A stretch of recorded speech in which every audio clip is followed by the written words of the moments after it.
Never underestimate the benefit of a doubt. This is the focus group.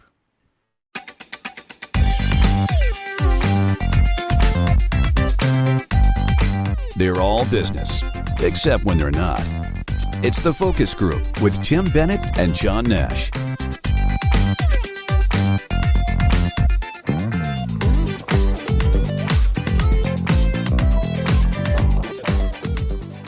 Hello, everybody. Welcome to the Focus Group. Tim Bennett here, as always, with my good friend and co-host, Mr. John T. Nash.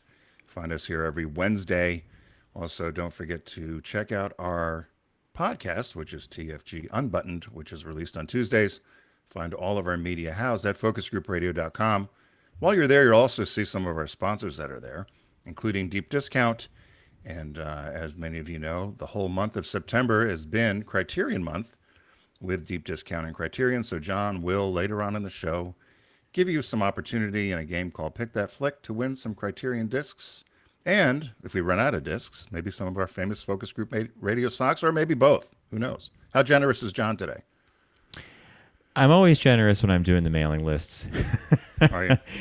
But we'll see. We'll see. We're going to definitely run out of discs because congrats to everybody who's played. You are superb with your movie knowledge. I've been impressed, actually. Bob's insisting that I make the clues harder because the people are smarter. And Bob's helping with the clues this time or no? No, this is all me. All he just you? suggested that because in the past you used to jokingly say, Bob tells John or John tells Bob to pick that flick, whatever. John tells Bob to tell. Yeah, Bob tells John to tell Bob. Yeah, something like that. It's either way he's intertwined. Yeah. Right. So the way our show runs, for those of you that may be new listeners, and we can't imagine, but after 14 years, 15 years, we do get new people. We are the original Focus Group, unlike some other ones that have stole our name. But John's okay with that, though, I think. He's just making let him go. Right, John? Well, you can't change. I mean, I don't know how they got that. I don't know how they got it. They didn't check. So anyway, how the show runs is John and I have a couple of news stories that we'll share with you in our banter, after our banter, and then we have our Criterion Month game with Pick That Flick. And we'll take a quick break. We've got a business birthday, and then we have a shop talk, which is related to doubt, which John had found, which... self-doubt, yeah. Yeah, I'm curious about your thoughts on it. So we'll save that for toward the shop talk segment toward the end. So how's your week going so far? We're in the hump day, I guess, Wednesday the 21st. Wednesday, yep. Week's good so far. Watched the Queen's funeral, a lot of it on Monday. Question for you. Is it what are the TV awards? The Tonys or the Emmys? The Emmys are yeah. And a show called Abbott Elementary won a great many. Have you watched it at all? I have. Okay, so I can tell by the tone of your voice that we may be on the same page. So we haven't been watching it, but we called it up on Hulu, and we watched the pilot, and we watched the first 2 episodes, and I said this to Bob, it feels a lot like the Parks and Rec, The Office, like there's a format for this. Yeah, the mockumentary. Like the mockumentary, the one camera shot. Yeah. So here's the shot thing. that follows them around. Yeah. Yeah. If you're not into the cast, or if you're somehow not buying into it, then the show kind of it's not doing it for me, really. Well, supposedly, so the Quinta Brunson, who's the writer and creator and also stars in it, her mother was a teacher for 40 years in the Philadelphia school system. Okay. So a lot of these stories apparently have storylines that are related to Philadelphia and her mom's experience, but also many teachers, I would imagine, that have taught in inner city schools and the challenges they have, just getting simply resources, as well as managing discipline problems that come along with it. So I've not watched it. Shirley Lee Ralph, who I actually like, she won an Emmy for it, and many will remember her from Dreamgirls. And she's also a very active AIDS activist, and was from the very beginning one of the few that stayed with it. And so I like her, but I don't watch a lot of those. I don't watch any network TV. Sitcoms. I was catching up with Curb Your Enthusiasm, and I got to tell you, the last season or two, I fell asleep while they were on. It just not as sharp. And I also clicked on some old Seinfeld episodes, and I love Seinfeld. I'm not sure they're aging too well. I totally agree with that as well. And so I should find some new things. People had given me some new ideas of things to watch. So I have a recommendation for you that What's came that? to us from our producer, Matt Bogart. Hello, Matt. You'll hear this. You'll smile. A couple of years ago, there was a mockumentary in the vein of, Best in Show, Spinal Right. Tap, that kind of thing. And it was called What We Do in the Shadows. And it was about a group of vampires that live on Staten Island. Oh, So Matthew, right off Matt Hellier loves that. That's his favorite show. Well, all right. So they had an hour-and-a-half movie, and about 2 or 3 years later, they made a series on FX, Right. which you can stream on Hulu, called What We Do in the Shadows. I'll just say this. Okay, so it's the same thing that Tim and I just were talking about with Abbott Elementary or Parks and Rec or The Office. Like, it's someone's holding a camera. Some of the actors now and then break the fourth wall. They know they're being filmed. It's the setup for this, though, that I think makes this one so unique. And we have blown through season 1. It's a guilty pleasure. Each episode's like 23 minutes. We watch 2 or 3, put it away for a while, and then watch some more. And inevitably, there are 4 great laughs. We're pound the table kind of funny. So I recommend What We Do. And so Matt Hellier likes it? Oh my God, he's been telling me to watch it forever. He was down. He had an art show opening down here in Rehoboth Beach, and he kept hounding me to watch. And he was actually rewatching some of his favorite episodes while he was here because we had the streaming service. Oh, So, well, yeah. one He that loves we it. just watched was called The Vampire Orgy. And Is that the one where the bed falls through the floor? no. Oh, okay. He loved that one for whatever reason. He loves when the bed. There's some scene in one of the episodes where a bed falls from one room to the next through the floor. Have you seen that yet? Oh, maybe that does sound familiar to me. It could have been. I don't know if that's season 1. So the characters are just, and they're played pitch perfect. I mean, they're really well done. So The one woman I reminded me a think- little bit of Elvira almost. Mm-hmm. Would that be true? Oh, it's so tongue in cheek. It's so tongue in cheek, and I think that you will appreciate the whole setup. Again, it's, Vampires that live in Staten Island. Staten Island. That's just Could how have they been probably anywhere. pitched it. Could have been anywhere, but Staten Island. Staten Island. Yeah. Have you been? I've asked you this before. You've not been to Staten Island, have you? I've gone over it, and I have stepped mean on gone it. over it? Yeah, Driven over it? bridge-wise. There's bridges and highways that go over Staten Island. And then I've taken the ferry to Staten Island, and I've stepped off the ferry and then gotten back on. That's about it. But, our our composer of some of our music, Jeff, lived on Staten Island for a brief period of time, especially during lockdown. Right. He was quite happy to relocate to Brooklyn. So, Well, James, our old producer James, who, if you're interested in OnlyFans, of what's he, Filthy DJ or something, he's lives in Staten Island. He loves it. He's embraced it full on. He's got a screen house, which I forgot what a screen house was. Do you know what a screen house is? no. He was all excited. He assembled this thing in the beginning of summer. Essentially, it's 4 panels and a roof of screen, and he's outside so the bugs don't get him in the island, Staten Island. Screen house. I guess it's like a. And he did it in it's his like yard? a portable screened-in porch. Yeah, I never heard In of his such a yard. thing. Okay. Yeah. So maybe you can get a screen house upstate. I don't know if that would approve. Well, of Bob's. we have a They stay- screened-in well, porch. Yeah, you don't need it. What does Richard say? Stay in your lane. Stay in your lane. Stay in your lane. That would not be in your lane. Tim, you recognize this? We were just laughing about the last time we were visiting you. We went to dinner, a beautiful dinner. We sat down, and they had just taken the order, and Richard does the hand gesture Yeah. like, come on, let's get moving. go. And you're like, Richard, we haven't even eaten yet. Thank God Bob had the app. You got him out of there. Yeah. That happens a lot. More than it should. He tried to pay the bill once at a wedding. I said, go ahead. Woman was like, please do. I said, Richard, we're at a wedding. It's not time to go. We're at a wedding.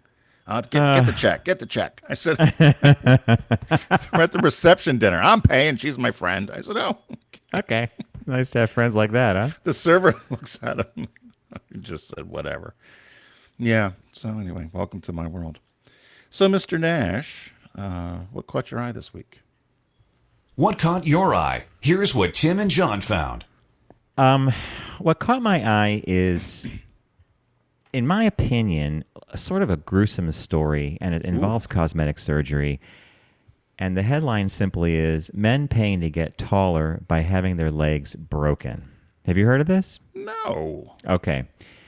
GQ ran an article that everybody's picking up on about a surgeon in Las Vegas who specializes in adding 3 to 6 inches to people via a procedure where he breaks your leg bones, inserts some kind of a device, and every day on your phone you hit something and it actually expands the joint or wherever he put this device in. God. 3 to 4 painful months. $75,000 to $150,000 is the cost of this thing. So the doctor breaks the patient's femurs or thigh bones and inserts metal nails into them that can be adjusted. The nails are extended a tiny bit every day for 3 months with a magnetic remote control. It can take months to slowly lengthen the bones and for the legs to heal. One software engineer who had this procedure done told GQ he spent the first 3 months after his surgery alone in his apartment and ordered delivery food during that time to go from 5'6" to 5'9".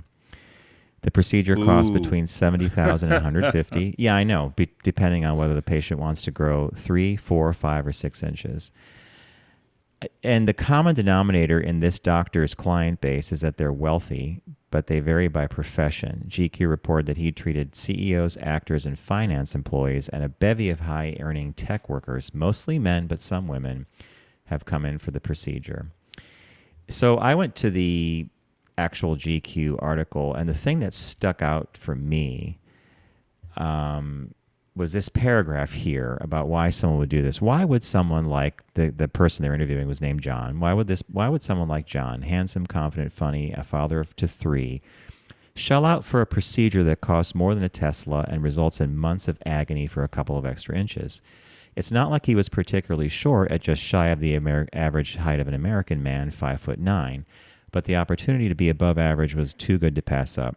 He said, "I noticed that taller people just seem to have it easier," John says, laughing. He shrugs. "The world seems to bend for them." And this was a recurring theme throughout this article, this idea that these guys, and mostly a lot of the clients that this doctor deals with are Silicon Valley guys, rich, tech workers, programmers. Average height is 5'5", 5'6". They would love to be 5'9", maybe even 6 feet tall. But all of them said the same thing about feeling less than because they weren't tall. It was really fascinating to me. I think there was a lot to it beyond the agony of having this done. Right? Well, here's what they don't get. Small guys tend to have great bodies. Yeah, more beautiful. so than tall guys because they're like gymnasts, right? And it's easy to grow muscle. Compact, yeah. Right, more so than people that are tall like us. Would you like to be taller? What are you, 6'1"? 6'1". I have like no to be desire taller? to be taller. No. I'd like to be 6'4". Yeah, I don't know why. I just picked it. But I think 6'4" would be nice, but I'm not sure I would break my bones and go through the pain of this. No. I don't get it. I thought you were going to talk about a penis lengthening. No, the surgeon who does this also recommends that, he doesn't recommend the procedure for athletes since it could likely decrease their ability. And many of the patients GQ spoke with said they didn't tell people they had the procedure done. So one guy in the GQ article had it done, went back to his friends and his socializing, and one guy's like, "Hey," he was almost eye level with his tallest friend, and he's like, "Hey, dude, something's different. You're bigger. You're standing taller." Hey, cowboy boots. And the guy that had the leg lengthening done says, "No, maybe you got shorter." I wonder did they show a before and after picture? Yeah, the GQ article actually had the individual that had the surgery done standing at when you were a kid, you would have the thing on the wall, the measurement chart that you'd stand against, right? So they had him, they had one before and one after, and it was quite noticeable, actually. Huh. I can't imagine people do it. People get implants in their butts and their chests and their arms. So the reason this really caught my eye in a fascinating way was years and years ago, I did a charity bike ride, and on day 2, I ended up riding with 2 guys, and they were both plastic surgeons from Florida, and I just said, what are the most common things that people request? And they said, well, let's start with men. Do you know what do you think is the most common thing a man would have done from plastic surgery? Plastic surgery, lipo? No, that's the second one. Eyes? Yes. That's it. Number one is eyes. So eye lift or just eye, fixing. Right. He said these guys come in, they have it done, we never see them again. He said sometimes people come in for lipo, but men are usually eye lifts. The reason this caught my eye is because this is really dramatic, and this is someone who says, you say to yourself, I'm going to spend 100,000, let's just say 100,000, and I'm going to be in agony for 3 or 4 months. I'm going to go, and I want to be taller. But it's talk about a commitment, right? And I can imagine all the stuff that might go wrong. Well, and I was going to say, what if one leg took and the other one didn't? Yep. So all of a sudden you now, well, yeah, no, it's too fraught with danger, but complications. I don't, complications. I don't, but as people, and someone would say, well, you're tall, so you don't understand or something, but I've heard that before. Well, you're tall. Well, one of the guys in the GQ piece said that he would be working out at a gym, and he said I would just notice. Maybe he's hyper aware of it, but he would notice when a tall guy would come onto the gym floor or want to work in with somebody or whatever. He just said I noticed there was a deference paid to the person with the greater height. Now that again, that could be internal, or that could literally be our culture nodding in a direction, right? Yeah, we tend to elect tall presidents, and I think that is one of the challenges Pete Buttigieg has, and why he didn't like to be photographed on stage with the others, because he's noticeably, obviously under 6 feet, but I don't know what his actual height is. But yeah, I suppose I could see that in terms of commanding a room or commanding presence. And those Palo Alto guys all got problems anyway, beyond being tall. Just to put it mildly, yeah. Don't you think? Yeah. So speaking of California, I saw this came up and I laughed. Fred Franzia, the creator of $2 Chuck and champion of affordable wine, has died. So Fred Franzia is the man behind Charles Shaw, the Charles Shaw brand of wine, which affectionately is known as $2 Chuck, which you could buy at Trader Joe's. I don't think I've ever had it, because they don't sell alcohol at the Trader Joe's out east in a lot of them. Have you ever tried this $2 Chuck? I've never had $2 Chuck, no. So he died last week at 79 years old. The Franzia family, actually, the box wine, the Franzia box wine is his family, but he's not affiliated with that or associated with it. He's still angry about it. His father sold the Franzia box wine business to Coca-Cola. And Franzia was young at the time and was mad because he felt his father should have kept it. He said, my father wasn't a fighter. And he said for many years they did not speak because he was so upset by the fact that he had sold the wine. He said, my dad just folded, and he and I had gone through a period of no communication. And when they sold it, but so he started this Bronco wine company. And he was a bit of kind of a rebel, which I also find funny about him. He said he wanted to start, he and his brothers wanted to start a high quality wine company that had value for the wine consumers. So in other words, he said nobody should have to spend more than $10 for a bottle of wine, which I agreed with him. He said he decided that Bronco Wine Company would sell less expensive, great wine. He said, I could sell wine less expensive than a bottle of water. He said, they're overcharging for water, don't you get it? And so he developed this wine, and it was only $1.99 a bottle. And they said it was actually quite good. It was sold exclusively at Trader Joe's for many years. It's now more than that. It's probably in the $2 to $3 range, they said now, depending upon where you go. But they said people would grab it for $1.99, take it home, and people liked it quite much. They said a wine connoisseur had said that the flavor profile of the Charles Shaw, quote, $2 Chuck, tends to be very fruit-forward, very likable, very approachable. It has a surprising amount of tannin and other types of complexity, which is why people were so wowed by the price and the fact that you can get it for $2. It said it did not taste like a cheap, simple, syrupy wine that you would normally expect for the price point. So famous for his value $2 wines. Chuck. I love doing, I did a wine tasting for our friend, was Mark's birthday. So Mark and Carl, a few other friends came. And we did a red wine, and I did the cheapest red I could find was a I think it was either a Behringer or something for $5.99 or $3.99. I couldn't find the Tisdale. And then I did an $11, a $20, a $40, and a $90. I'm guessing everybody picked the cheapest wine. And John, I was the only one who knew. And so I had all the glasses and poured it out. And when the results came in, I said, everybody give me your rankings, 1, 2, 3, 4, and why. And they all picked number 3, which was the cheapest $5.99 wine. It might, or $3.79, somewhere. It was the lowest one. The $90 Caymus, nobody picked, which I was kind of pissed about. I thought it'd be $90. But so it was a fun birthday game and birthday thing to do. But then everybody started, well, I picked it because maybe it's the way you served it. I said, no, it was all the same temperature. It was all the same kind of glass. You didn't have one different glass or other. It was all the same temperature, and it was all the same, same pour, same sort of implement you were drinking out of. Well, maybe it was the order you did them in. They had all kinds of excuses as to why they picked the cheap one. The same thing happened the year earlier. I did white wines. Same thing happened. The cheapest one got picked, and that was a Tisdale. It was $3.79 or $3.99, which is very drinkable wine. But people want to feel that they've got to spend $20, $30, $40, $80 for a bottle of wine. So this so totally falls into the category of, we did this vodka sampling once on Sirius. Oh my God, remember that? And it was Rob from SPI, and one of the vodkas was Taka Vodka. Taka Vodka, yeah. Like it's practically paint thinner, right? And I think that won. And then another time we had wait a minute. The best part about that was the Absolute guy picked it. Yeah. He's like, please don't air this show. Too bad it's live. Yeah. And the other one was when we had the Eric from the tasting room on. Yep.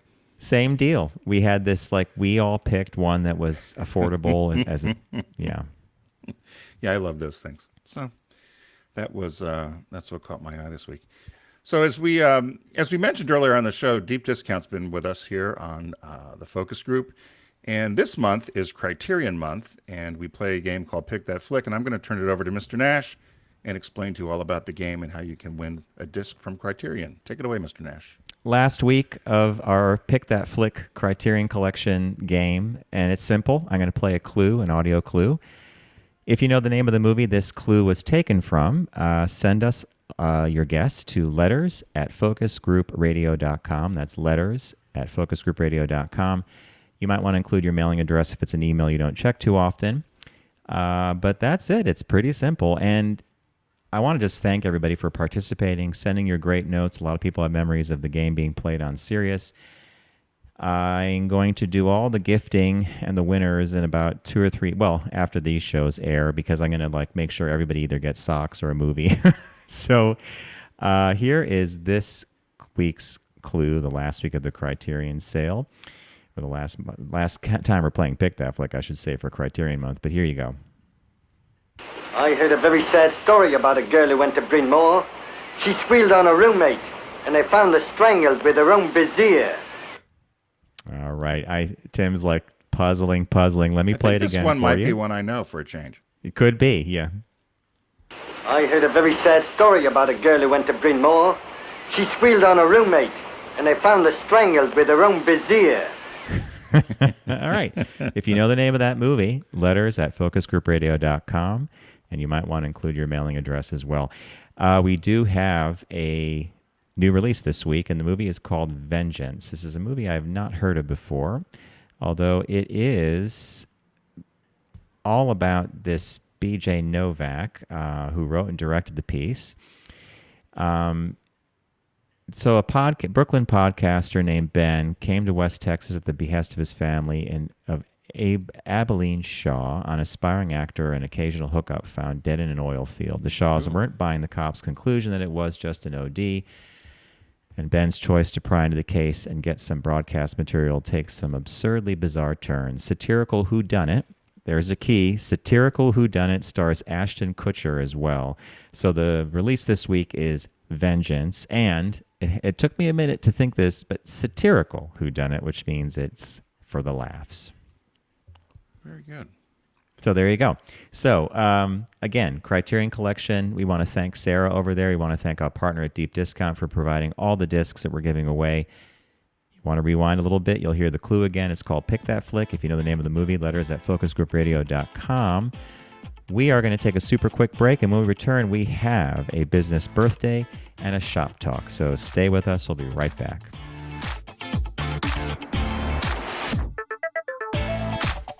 You're listening to The Focus Group with Tim and John. Learn more at focusgroupradio.com.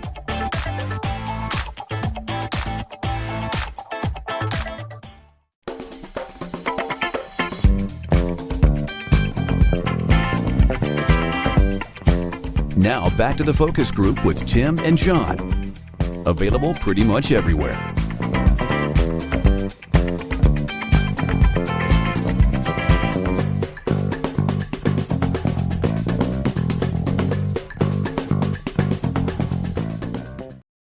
Hello, everybody. Welcome back to the Focus Group. Tim Bennett here with John T. Nash.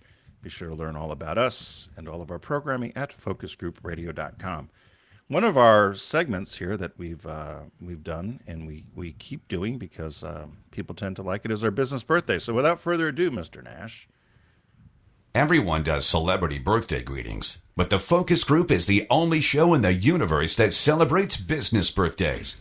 So born today, September 21st in 1865, is Ezra Fitch, co-founder of the modern, well, it's not modern really anymore, but co-founder of Abercrombie and Fitch. And there is some disagreement. Everyone says September 21st. There are some articles written where they use September 27th, but the most reputable ones, particularly NPR, use September 21st. So that's the date I'm going with. But so Ezra died at 64 years old in 1930, and he was very much an avid outdoorsman. And he had what he considered, he worked in an area where they made asphalt, and he had done accounting. He had done a bunch of things. He came from a wealthy family in New York City. And he used to support the store, and the owner was David Abercrombie. So it was Abercrombie Sporting Goods. And they used to sell to a high-end, it was an outdoor equipment store, and they sold to a very high-end and an elite group of outdoorsmen. And around the turn of the century, they said people were just starting to take into account of the importance of recreating and doing hobbies outside of just work and staying alive. So he had bought some land up in Connecticut, right in Washington Depot area. I didn't know that. And he had a private train car that would go from New York City up there and drop him off. And so the family lived up there. He had a fishing lodge in the Catskills. He did work in the I was pulling the name up, and Coxsackie, yeah. Coxsackie, yeah. So there's something called the Roswell Reed Estate up there. Was also that's where his family had as well. So he decided he was bored with his career, and so he decided to convince, and they said it actually took him a while to convince Abercrombie to let him come on board. And so in 1900, Fitch bought a major share into Abercrombie, and then they added Abercrombie and Fitch. And they had a disagreement, though. Abercrombie, as I said, wanted to still keep it very elite and expensive, and Fitch wanted it to be that, plus also accessible and approachable for the everyday man. They could never get along. He said can't wasn't in his vocabulary, so he just badgered Abercrombie enough to where Abercrombie ended up selling his portion to Fitch. And so Abercrombie Fitch was owned by Fitch. So he and that happened in 1907. They said during his era there running the company, he had great success. He expanded the company in many different areas. He created the first mail order catalog, which was released in 1909. And in that catalog, he also is credited with introducing Mahjong from China, the tile game, Mahjong, to the American public, because he would highlight it and sold sets in his magazine. And That's why you sent a picture of the Mahjong pieces. Mahjong. Yeah, it's like a version of dominoes. It's an oriental. Have you ever played it? No, and it's. I love watching people play it. They go quick, don't they? They very fast, yeah. I've watched it on TikTok. They spread around, and I don't know what they're doing. I don't know if you just match symbols or. I'd like to learn how to play. I'd like to learn how to play bridge. But you know guess how to play what? bridge? No, I don't. And bridge is very complicated and takes a long time to learn. I wanna learn it Mahjong then. is not quite as hard to learn, but then of course you have to learn the strategy. But learning the rules is not as complex as bridge. Well, neither of them. I guess we won't do either. We'll stick with Scrabble. So in 1928, he retired from the company. He left it under new management. He died, as I said, in 1930, and he died on he had built a 60-foot cruising yacht called Content, and he had that docked out in Santa Barbara.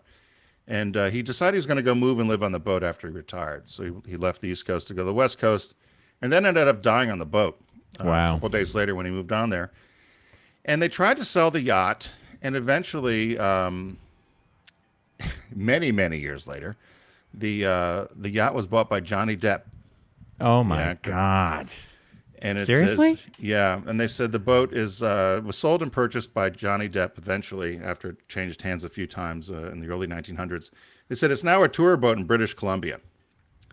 And but Fitch and his family, his wife, who was a painter, who lived until 1960, they're buried up in Washington, Connecticut. And every year they do some sort of reenactment at the what's now called the gun school. They don't call it the gunnery anymore, John.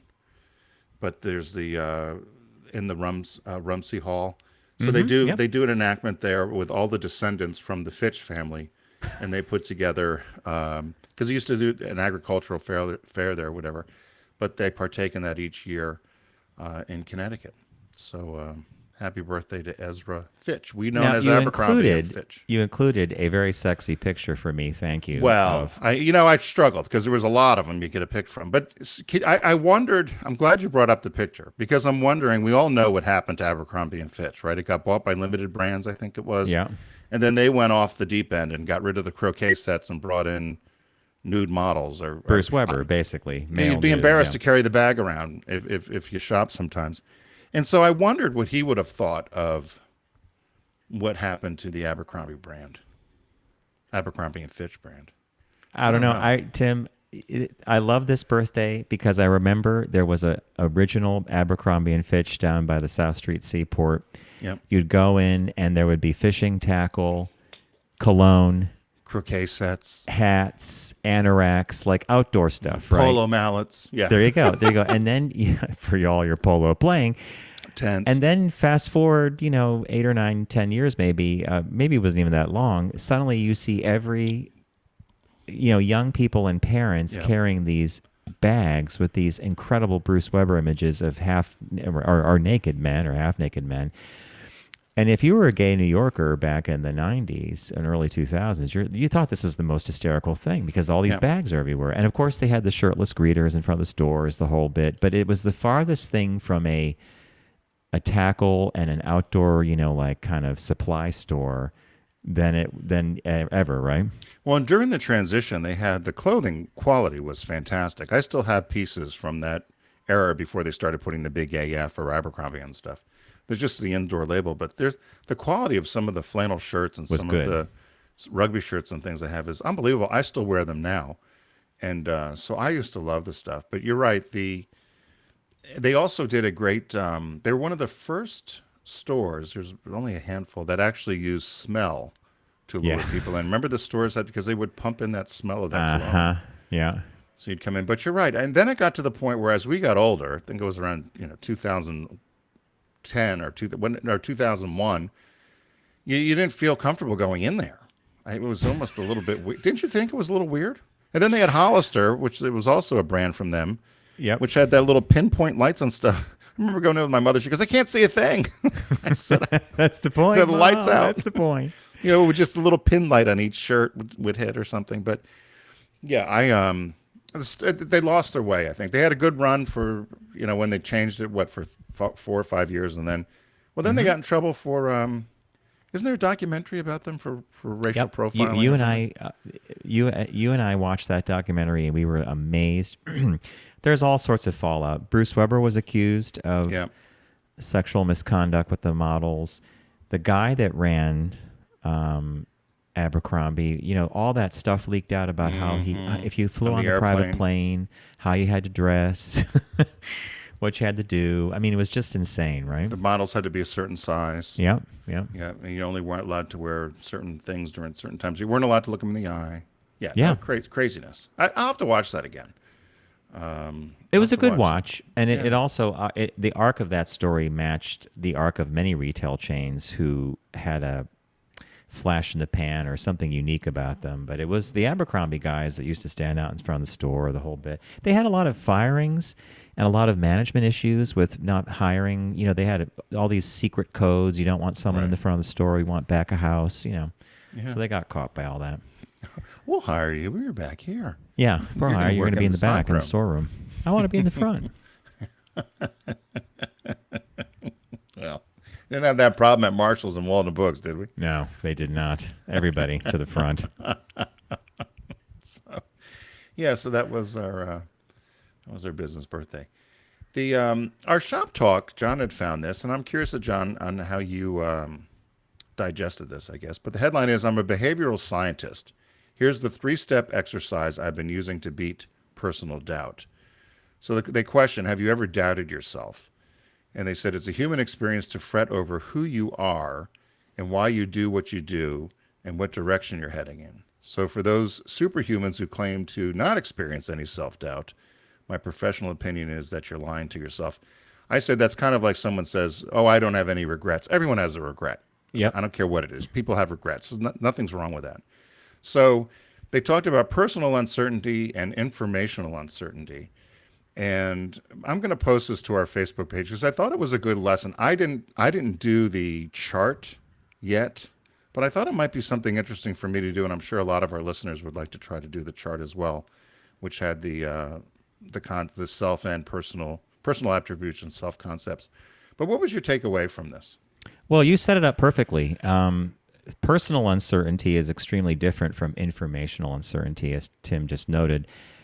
Because with informational uncertainty, you can easily find out things that you need to know to fill in your knowledge gaps. But personal uncertainty is something altogether different. And the way the writer says it, it's this mischievous version of stress-inducing self-doubt that can't be resolved by finding out more things. You're battling yourself. You're battling you. And you can't Google you to find things out. So this shows up. This idea of personal uncertainty shows up a lot in our careers, in job searching, and that day-to-day, what makes me happy, what am I good at doing? And so this idea, he comes up with 3 ways of kind of managing personal uncertainty and doing a better job of finding out your core identity. What are the things you're good at problem solving? What are the things you're good at in terms of people management skills, et cetera?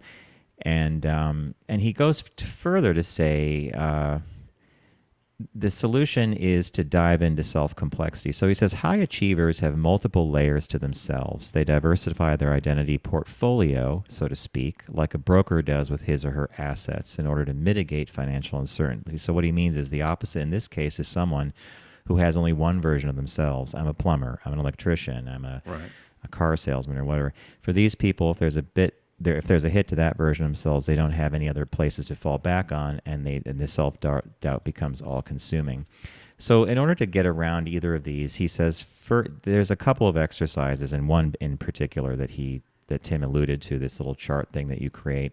So why don't you kick us off with that, Mr. Bennett?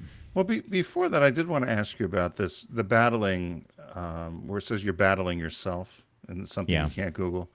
I wondered if there's so many people that I know that have struggle with depression, and I wondered if this was a form of that, this anxiety or irritability or anger and questioning of yourself. I wonder if that's been misdiagnosed as depression sometimes. I don't know. That's a great question.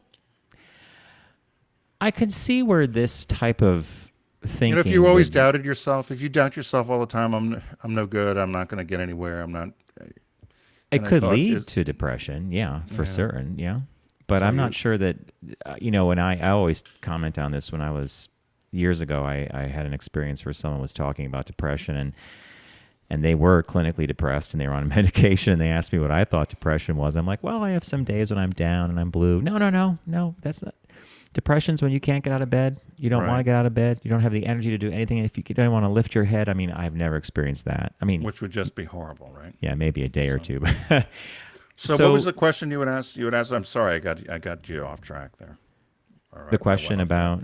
You had asked me a question before I went back. Oh, I said if you want to kick off the 3-step thing. So before Tim does this, starts to talk about the exercise this guy comes up with to find yourself, I think this is an intriguing thing. The pandemic threw a lot of monkey wrenches into people's lives, and especially if you're in your, let's say you're in your 50s and you've enjoyed a career in a certain part of the economy. Maybe you're a book editor, or maybe you're an advertising person, whatever.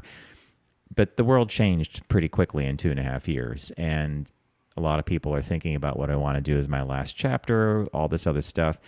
But when we sit down to do this stuff, and I'm talking about resumes and who do I want to be when I grow up, and you're saying that to yourself when you're 54 or 55, whatever, even in your 40s or 30s, we are our hardest, we're our own worst enemies in terms of what do I want to do, what am I good at, and these exercises help you kind of sort through the multiple things that you are and the multiple talents that you probably have, and then it helps you prioritize what are the things I want to try to sell, what are the things I'm good at, and what do I want to pursue. So I'll just set it up that way. Does that sound right about Yeah, to you, no, Tim? I think that's right. And so the important part of the exercise, and there's 3 steps here, is that we are all multi-layered people. And so in order for you to diversify yourself, like they use the example of a financial advisor would diversify a retirement portfolio, is for you to take these steps in terms of how to, find the other aspects of yourself which would help with doubt. The first one was put away the computer.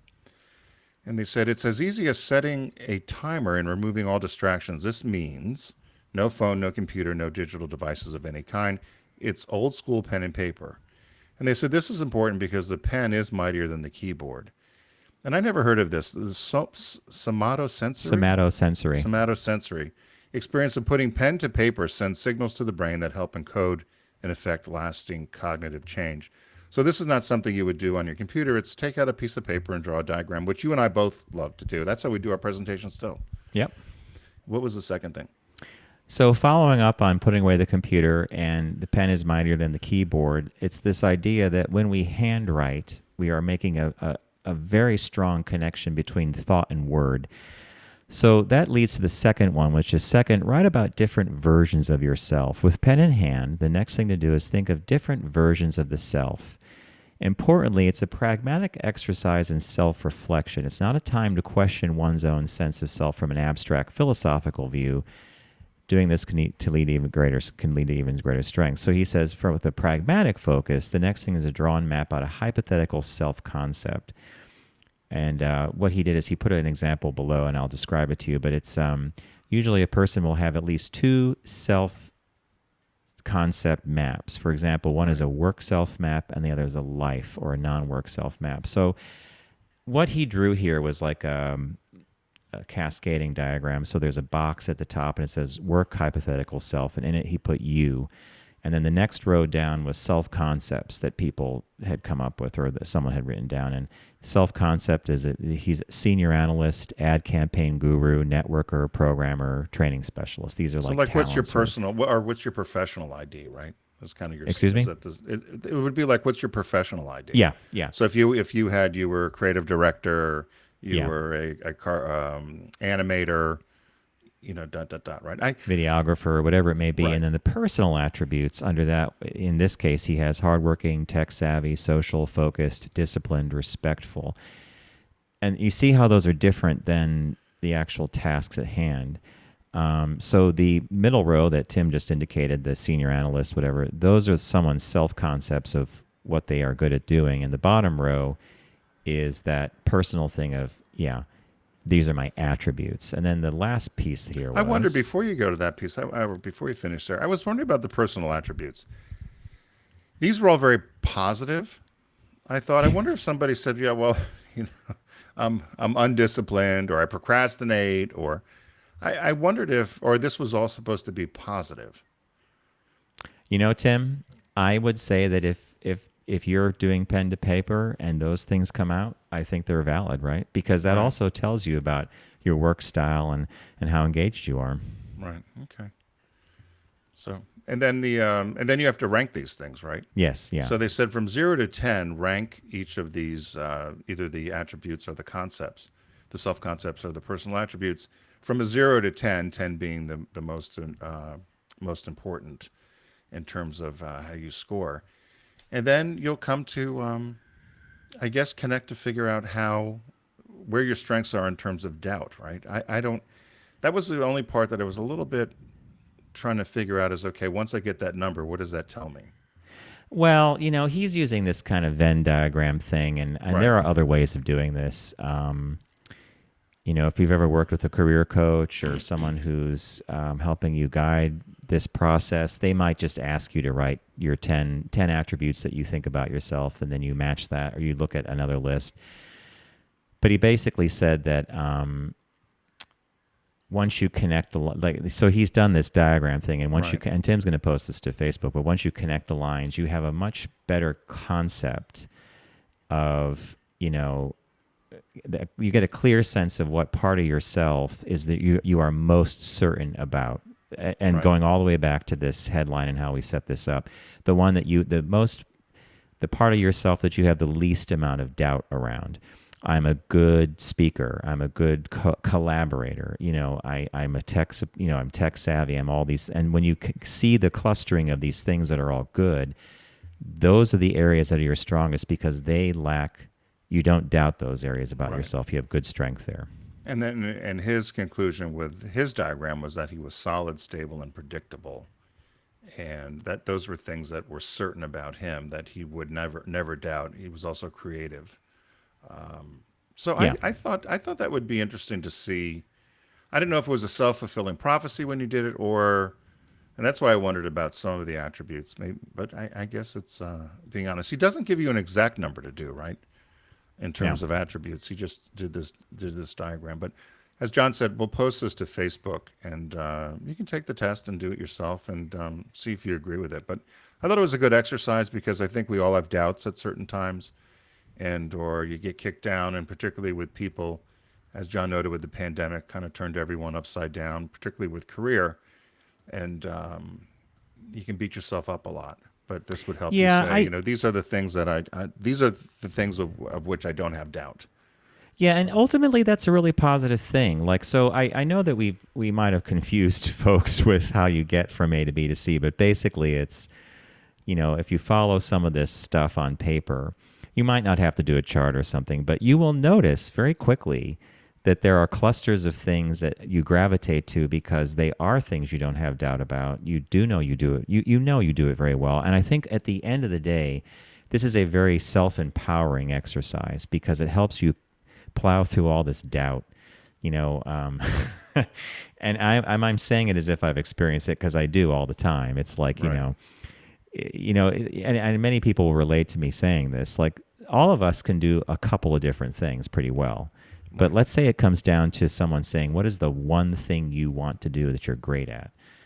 And then you have to make a choice. It's like, I remember I had a boss many years ago that said something, and I didn't believe it at the time, or I didn't quite understand it. But I remember he said, there's something that every one of us does better than anyone else here in the room.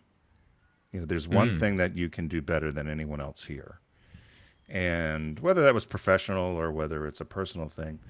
And I always remembered that because I thought, okay, there is something here that I probably can do, or I probably am more confident in doing than anyone else in here. And there's probably things that they do better than me, which you have to understand as well. But I always thought that was interesting, that there's something I think it's a wonderful observation because it's true, right? Yeah. Somebody could say, you could, it could be storytelling. It could be follow-up. It could be interacting with other people. It could be, the friendly, the glue that holds the department together. Right. A lot of this shows up when it comes to like resume and job hunting. It's the thing that people dread. You know why they dread it? Because you have to sit down and write about yourself. Right. And there are folks that we all know who do this really well. They use all the buzzwords. I do this. I'm a collaborator. I'm an interdepartmental. They get hired and they stay there 9 months. Yeah, and then zing, Tim. I know what you're talking about. No, there's a lot of them. Look and at then LinkedIn. there are people who really struggle.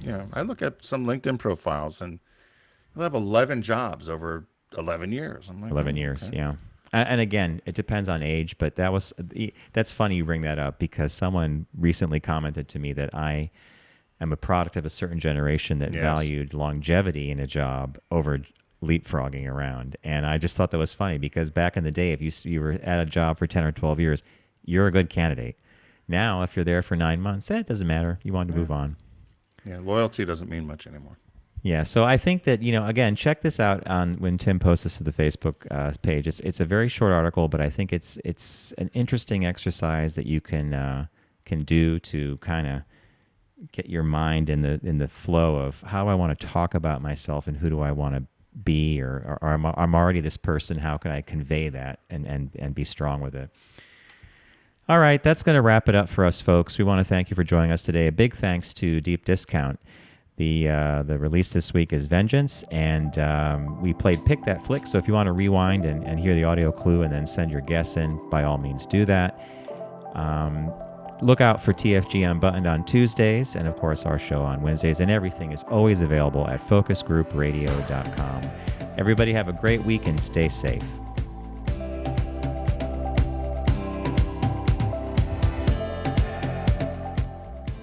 It's The Focus Group with Tim Bennett and John Nash. Accessible on all platforms. Subscribe, like, and rate us on your platform of choice. Learn more at focusgroupradio.com. That was a stunning focus group.